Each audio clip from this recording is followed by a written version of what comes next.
Proof, she was with her kids at 8:33 a.m. Pacific time, which again, in September, Arizona's on Pacific time. Taking them for a walk. Apparently I wasn't supposed to share that. But anyways, point being, I wasn't supposed to share that. Anyways, so according to Gary Mitchell, veteran of the U.S. Special Forces, not a Fed, right? Just a normal YouTuber. He splurges out Andrew Kolvet's text, and he's like, oh, I wasn't supposed to show that to you guys, but okay. It was 8:33 a.m. Pacific, and she was, with Charlie on the 9th. No one was asking where she was on the 9th, buddy. Mitch said that he felt as though he was 95% sure, 90% sure that he saw Erika on the 8th. Candace Owens writes, Andrew Kolvet is live texting with a YouTuber offering proof that Erika wasn't at some fort. He shares Erika's metadata, claiming she had dinner with Charlie Kirk and therefore could not have been at Fort Huachuca. Only problem, it's her metadata and scheduled for September 9th. Andrew is being intentionally obtuse. He clearly understands the allegation made is that she was seen on September 8th. Why the intentional disinformation? tpusa, Andrew Kolvet, the Neff family, all these people, Barry Weiss, Laura Loomer, they have done so much to try and convince all of us that Candace Owens is crazy, and more importantly, that she is lying. And they just have the proof to back it up that she's lying. But every single time that they give us the proof, it actually proves nothing. You know, they're not even good liars, to be honest with you. The first example that I want to cite for all of you, and there's so many more, I'm not going to bore you and go through every single little detail, but these are some of the biggest ones as of late that I do want to bring to your attention to remind you as we look at this story tonight about how Erika Kirk provided an alibi that she was not in the vicinity at this hotel next to Fort Huachuca around the date of the meeting on September 8th, right? The first one I want to show you is this, okay? You probably remember this because Candace Owens alleged that Egyptian planes were following Erika Kirk and Charlie, but more importantly, Erika, around all across not just the United States, but the world. What did Erika Kirk say? Egyptian planes. You want to talk about Egyptian planes? Okay. I was pregnant for 90% of those trips. Mind you, I've never, all those places they... Pregnant for 4 years.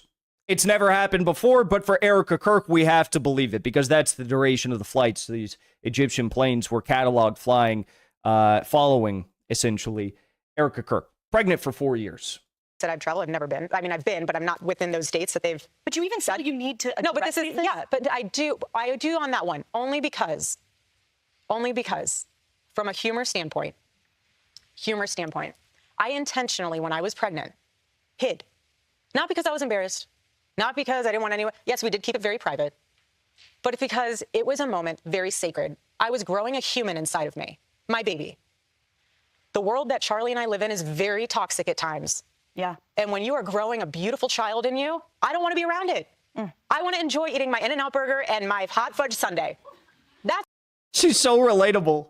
In-N-Out and hot fudge sundae, so relatable. That's what I want to do. I'm pregnant, and I have 9 months to own it. You really think I'm going to be on an Egyptian plane while I'm wanting to be with my In-N-Out burger and my chocolate milkshake? No, I'm not. There it is. I was never on the Egyptian plane, Candace. You're lying. You think I was on an no one said you were on an Egyptian plane. No one said. We said they were following you, and at the same exact locations that you were flying to. If it was 3 times, it would be weird. But it was dozens and dozens of times. You know, even the people that are like, oh, we're going to actually debunk this. It wasn't 73 times. It was 40 times. Okay, 40 times? That's not weird either. That's not raising your eyebrows either. 40 times? Even if you're going to listen to the debunkers, Alex shows Candace Owens got the numbers wrong. It wasn't 75 times. It was actually 42 times. Yeah, that's still weird, Alex, buddy. Go create a new narrative with Laura Loomer after she gets back from her next meeting with Netanyahu in Tel Aviv. The second time was this right here, that they tried to provide an alibi or tried to provide a defense to debunk Candace's claims, and it horrendously backfired. This was when people were saying, has Charlie Kirk been buried yet? Has his body been laid into the earth yet for its eternal rest. Talk to me about this part of the conspiracies that are out there, this disturbing part that people are trying to guess where Charlie is. Can I have one thing? Can I have one thing? I was literally laughing so much the first time I reacted to this clip. Can my children have one thing? Everything was public. We will be building the most beautiful memorial for my husband at Turning Point USA, and it will be for the world to see, and it will be spectacular, and it will have basically museum style for our Charlie, for my Charlie. But can I have one thing? Can my babies have one thing where we hold it sacred, where my husband is laid to rest, where I don't have to be worried about some secular revolutionary coming and destroying my husband's grave while my daughter is sitting there praying? Oh, so sanctimonious on her Tissue and Shabbat Shalom book tour, right? Can I have one thing?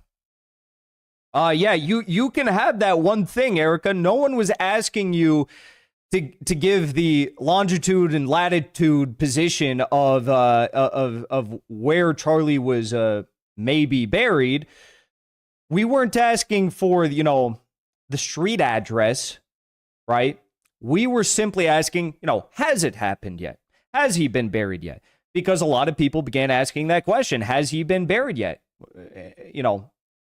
And if not, is there a reason why? That was kind of a secondary question I don't think as many people cared about. But first question was, has he been buried yet? And instead of saying yes or no, he's been buried, he hasn't been, maybe a temporary burial site in a private location, she goes on this weird, victimhood rant about someone's going to attack Charlie's grave. No, well, okay, if you believe that, then maybe take some of that $140 million that you raised in the first month and a half after the tragedy at Utah Valley University and get some security guards. I don't know. But no, it's like people were saying it hadn't been buried yet. He hadn't been buried yet. There was no burial. And then she comes out and attacks people saying that they want to know where it is so they can defile the grave. It's insane. It's ludicrous. Now, the last one I want to bring up is actually regarding Fort Huachuca, and before we get into the main part of this, and that is Brian Harple's flight logs, which allegedly were supposed to have shown that there was no way in hell he could have been at the Fort Huachuca meeting, but they did not do that. Flight 1, again, this is if Brian Harple was actually on the flights that he provided screenshots for. We don't really know whether or not he was on these flights. We just know that there are screenshots of these flights and they came from Brian Harple. Totally not a hard thing to edit on Canva and make a fake screenshot, by the way. This would be the easiest thing in the world to Photoshop. It'd be the easiest thing in the world to buy tickets and not be on the plane. But that you don't even have to stretch to that extreme for this argument, because according to the flights, he arrived in Dallas from Los Angeles early morning on September 8th. That could have left him plenty of time to get to Fort Huachuca anytime later that day in order to be at the early morning meeting on September 9th. Flight 2, he departed Dallas at 1:42 p.m. on September 9th. He could have been in Arizona in the early morning for the alleged meeting that ended at 7:30 a.m., then arrived back in Dallas in time to catch his afternoon flight. If you were to be a part of something like this, so horrific, so evil, so demonic, it would probably be wise to have some sort of an alibi. Whether or not he was on the plane or not doesn't really matter, because it still would leave ample time for Harple to have been at the meeting. But here's where we get into the weird part, okay? So, same guy, Mr. Gary Melton, or whatever his name is, former U.S. Special Forces veteran for the U.S. Army, now contractor, totally not a Fed, right? We have to add that trademark at the end of his title because, of course, Gary Melton's not a Fed. He's just a normal veteran Special Forces who decided to start a YouTube channel for the fun of it, right? So he comes out and he blows the whole thing up. He's supposed to be covertly exposing Candace as a liar. Just a normal journalist guy exposing Candace as a liar. But on his live stream, he accidentally exposed that he was live chatting with live texting with tpusa spokesperson Andrew Kolvet, and Andrew Kolvet was sending him Erika Kirk's text messages to prove that she wasn't there, even though it proves nothing, actually. So the whole thing is ridiculous. Let's watch some clips from this.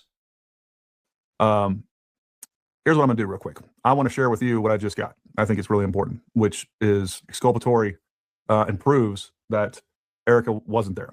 Prior to this, I sent Andrew Kolvet a message. I was like, hey, do you have any proof that Erika was not at Fort Huachuca on the 9th? And this is what I just received. I'm live, and I just received the proof from Andrew Kolvet.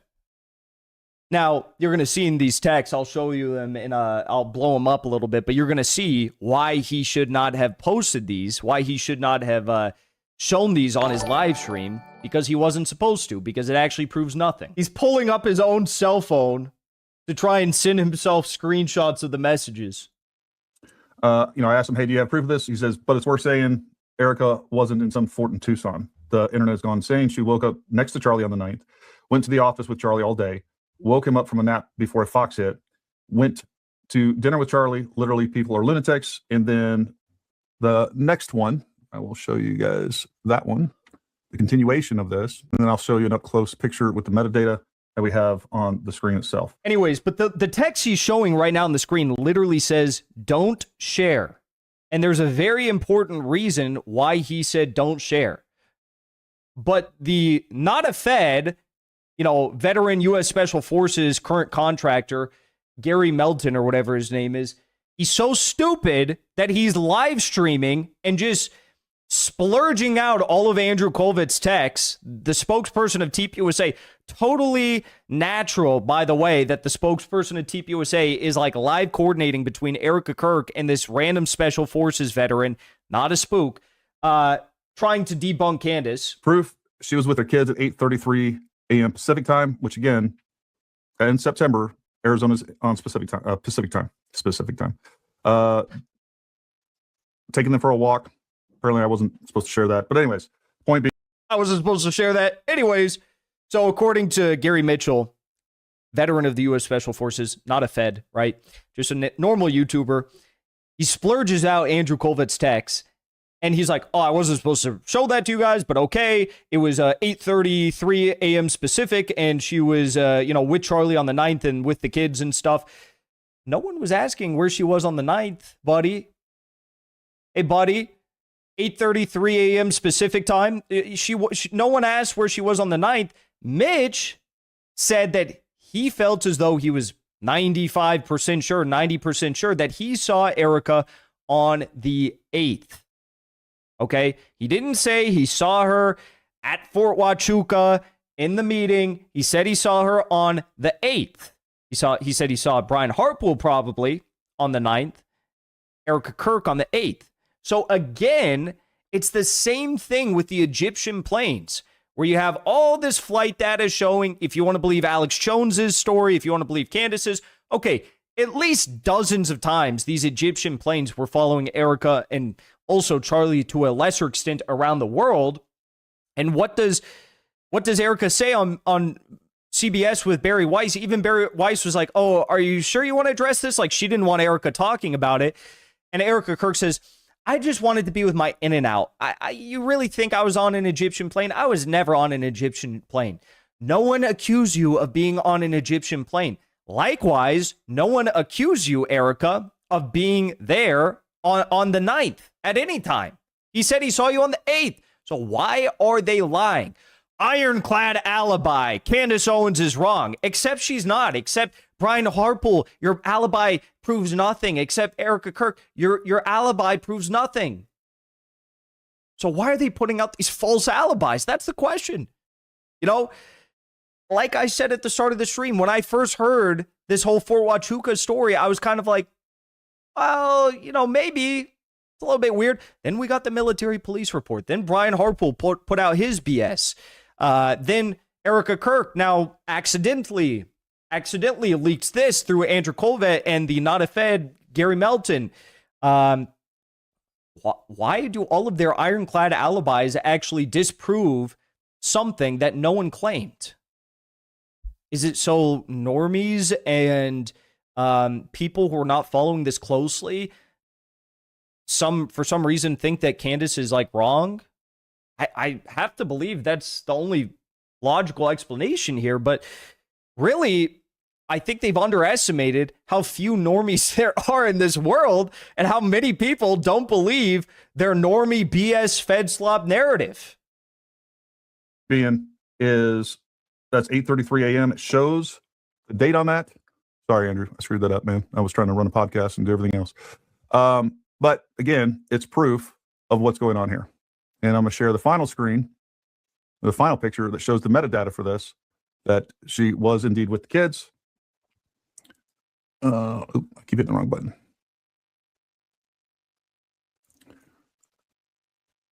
You guys can see that. It says right at the top, September 9th, 8:33 a.m. Case closed. Case closed. Case closed. Case closed. Except no one was alleging that she was there on September 9th. Huh? No one was alleging that. Erika Kirk's Fort Huachuca alibi, Candace Owens writes, Andrew Kolvet is live texting with a YouTuber offering proof that Erika wasn't at some fort. He shares Erika's metadata, claiming she had dinner with Charlie Kirk and therefore could not have been at Fort Huachuca. Only problem, it's her metadata and scheduled for September 9th. Case closed, says the veteran special forces operator, contractor. Andrew is being intentionally obtuse. He clearly understands the allegation made is that she was seen on September 8th. Why the intentional disinformation? Also, why not just simply text it to me rather than a random YouTuber? Why is everyone being so intentionally evasive about Fort Huachuca? It does raise a lot of weird questions. Don't share, by the way. Oh, yeah. Sorry, Andrew. Sorry, Mr. Kolvet. I'm running a live stream here, and I accidentally just aired out exactly what you didn't want me to say. Andrew Kolvet caught live directing YouTubers to clear Erika Kirk's name before the dummy YouTubers accidentally read a message from him where he asked them not to reveal him as their source. Why is Andrew Kolvet pretending Erika doesn't even know what Fort Huachuca is? No, no one accused her of being in a fort or of being in Tucson or of not being with Charlie on the 9th. Why is Andrew directing this bizarre response behind the scenes? LOL, Erika wasn't in some fort in Tucson. No one said that. Correct me if I'm wrong. The story was he saw her in the hotel, right? On the 8th. No one said she was in a fort. No one said she was anywhere on the 9th. 8th, hotel, false alibis. They're creating a straw man each and every time and putting out intentional disinformation. Couldn't tell you why. After the first time they put out false disinformation, I would have said, okay, maybe it was just an accident. Erika Kirk claims she wasn't on the Egyptian plane. I'm not buying that she really thought that Candace Owens was saying she was on the plane. But let's say it happened one time. Okay, it happened one time. All right, maybe it was just a mix-up. But now we have one after another, even just about Fort Huachuca, these fake alibis, intentional disinformation coming out. And it's making me heighten my threshold as to what percent I believe this story. I'm beginning to actually really believe that there's something nefarious going on here. And no one at tpusa is helping the case right now. If this is all some big charade, if this is Mitch is lying, they are not helping their case at all whatsoever. Also, worth noting that iPhone metadata can be altered with. It can be changed. I don't even know why iPhones have that feature. It seems super weird, but that is actually something you can do. Anyways, very weird. Before you leave, I want to say thank you for the support, because after 2 years of being banned, we are finally back home on YouTube. So be sure to subscribe to our channel and also join as a member on our channel using the link at the top of the description. I rely on the generous support of viewers like yourself to get the truth out to as many people as possible. You can also support the show on Locals or Give Sin Go. The mainstream media and the powers that be are never going to stop attacking us for bringing the truth to as many people as we do. Thank you so much for your support.